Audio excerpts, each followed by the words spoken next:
প্রথম রজনীতে 7টি পুষ্ট গরু দেখলাম, যেগুলো নীলনদ থেকে বের হয়ে এলো এবং নীলনদের তীরে ঘাস খেতে লাগলো।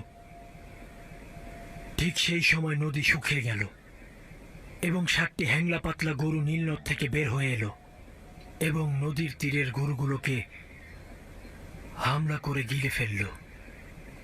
দ্বিতীয় রজনীতে গরুগুলা ছাড়াও 7টি সবুজ পুষ্ট গমের দানা দেখলাম। এরপর পরে 7টি শুকনো রোগা গমের দানা দেখলাম। সেই দানাগুলো সবুজ সতেজ ফসলগুলোকে আক্রমণ করে নষ্ট করে ফেলল। জনাব অজ্ঞামোহরের খাদেমগণ আমার খোয়াবের ব্যাখ্যা পূর্বেও শুনেছে এবং আজ পর্যন্ত সময় চেয়েছে যেন ব্যাখ্যা করতে পারে। এখন কি আমার খোয়াবের ব্যাখ্যা বলবেন?